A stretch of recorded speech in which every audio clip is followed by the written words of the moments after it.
পারতো এ কোনো রহস্য কাহিনী যদি না এর সঙ্গে জড়িয়ে থাকতো বাংলার লাখো মানুষের ভবিষ্যৎ। এ কথা তো সত্যি। তৃণমূল গোড়া থেকেই বলে আসছে যে এসআইআর এর পিছনে রাজনৈতিক উদ্দেশ্য রয়েছে। অন্য কোনো দিকে না তাকিয়ে কমিশন একটি বিশেষ রাজনৈতিক দলের হয়েই কাজ করছে। সেই অভিযোগে কি সত্যি প্রমাণ করতে চলেছেন অভিষেক বন্দ্যোপাধ্যায়? সুপ্রিম কোর্টের নির্দেশ কি অমান্য করছে নির্বাচন কমিশন?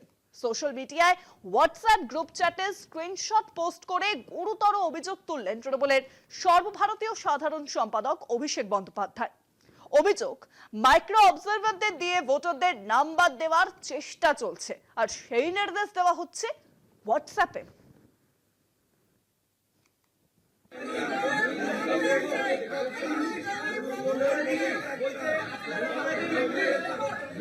অভিষেকের নিশানায় নির্বাচন কমিশনের বিশেষ পর্যবেক্ষক সি মুরুগান। তৃণমূল নেতার হাতিয়ার হোয়াটসঅ্যাপ গ্রুপ চ্যাটের স্ক্রিনশটস। গ্রুপের নাম ERMO সাউথ 24 পরগনা। গ্রুপের বিভিন্ন কথোপকথন এক্স হ্যান্ডেলে ফাঁস করেন অভিষেক বন্দ্যোপাধ্যায়। বুধবার এক্স হ্যান্ডেলে একাধিক স্ক্রিনশট পোস্ট করেন। অভিষেকের দাবি এটি দক্ষিণ 24 পরগনার মাইক্রো অবজারভারদের গ্রুপ, আর সেই গ্রুপে বিশেষ রোল অবজারভার সি মুরুগান জন্ম শংসাপত্রের গ্রহণযোগ্যতা নিয়ে সরাসরি নির্দেশ দিচ্ছেন। মেসেজ নির্দেশ 1, পঞ্চায়েতের দেওয়া জন্ম শংসাপত্র গ্রহণযোগ্য নয়। মেসেজে নির্দেশ 2, এ নিয়ে আরও নির্দেশ পাওয়া গিয়েছে। 30 দিনের পর পঞ্চায়েত প্রদত্ত জন্ম শংসাপত্র গ্রহণযোগ্য নয়। 30 দিন পেরিয়ে গেলে জেলা শাসক অনুমোদিত এক্সিকিউটিভ ম্যাজিস্ট্রেটের জন্ম শংসাপত্র গ্রহণযোগ্য। এটা কত বড় ইল্লিগাল! সুপ্রিম কোর্টের অর্ডারকেও ভায়োলেট করেছে। এত বড় অর্ডার সিটি, এক্সট্রা অর্ডিনারি, মানে প্রত্যেক কালচার চলছে। সুপ্রিম কোর্ট জানিয়েছে মাইক্রো অবজারভারদের ভূমিকা সহায়ক পর্যায়ে সীমাবদ্ধ থাকবে। তাদের প্রশাসনিক বা নীতিগত সিদ্ধান্ত নেওয়ার ক্ষমতা নেই, কিন্তু বাস্তবে তাদের দিয়েই ভোটার তালিকা থেকে নাম বাদ দেওয়ার চেষ্টা হচ্ছে। কোন নির্দেশে, কার অনুমতিতে এই প্রক্রিয়া চলছে? সুপ্রিম কোর্ট স্পষ্ট আর কঠোর নির্দেশ দিয়েছে নির্বাচন কমিশনকে যে এসআইআর প্রক্রিয়ায়, ইলেকটোরাল রোল রিভিশনের প্রক্রিয়ায় অ্যাকাউন্টেবিলিটি, ট্রান্সপারেন্সি আর ডিউ প্রসেস নিয়ে কাজ করতে হবে। তা সত্ত্বেও আমরা দেখছি যে নির্বাচন কমিশন এখনো হোয়াটসঅ্যাপে অর্ডার দিয়ে যাচ্ছে।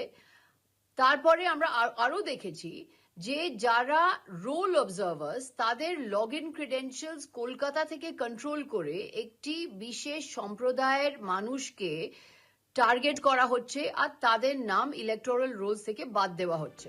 এই বিষয়ে পাল্টা তৃণমূলকে নিশানা করেছে বিজেপি। এই যে বিলম্ব হওয়ার কারণ হচ্ছে তৃণমূল কংগ্রেসের জন্য, আর যার জন্য হোয়াটসঅ্যাপের আশ্রয় অনেক ক্ষেত্রে নিতে হচ্ছে। হোয়াটসঅ্যাপের আশ্রয় নেওয়ার জন্য তৃণমূল কংগ্রেসের বিলম্বিত নীতি দায়ী। অতএব সেই কারণে আমরা মনে করি যে পুরো ঘটনাটা যেটা মুরগানের ক্ষেত্রে ঘটেছে সেটার জন্য তৃণমূল কংগ্রেস দায়ী, কারণ সময় মতো নির্বাচন করাতে হবে, সময় মতো নির্বাচনের ব্যবস্থা করতে হবে। সেই কারণে অনেক ক্ষেত্রে হোয়াটসঅ্যাপকে কাজে লাগাতে হচ্ছে। আর তৃণমূলের যদি তাতে কোনো আপত্তি থাকে, সেটা অপছন্দ থাকে, তৃণমূল কংগ্রেস আবার যাকটা সুপ্রিম কোর্টে, কে বারণ করেছে?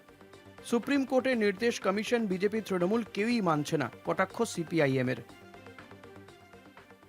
সুপ্রিম কোর্টের নির্দেশ তো কেউই মান্য করছে না। যদি এক্ষেত্রে দেখা যায় যে মাইক্রো অবজারভারদের সীমাবদ্ধতা তারা মান্য করছে না, হতে পারে।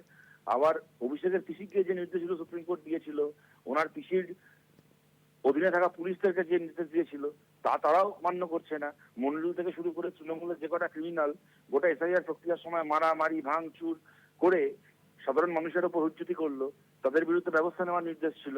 সরকারি সম্পত্তি যারা নষ্ট করেছিল তাদের উপর ব্যবস্থা নেওয়ার নির্দেশ ছিল।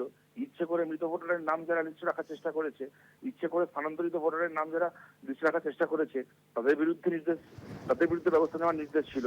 উল্টে ওনার পিসি বলছেন যে ইলেকশন কমিশন যাদেরকে সাসপেন্ড করবে বলেছে, আমি তাদেরকে প্রমোশন দেবো।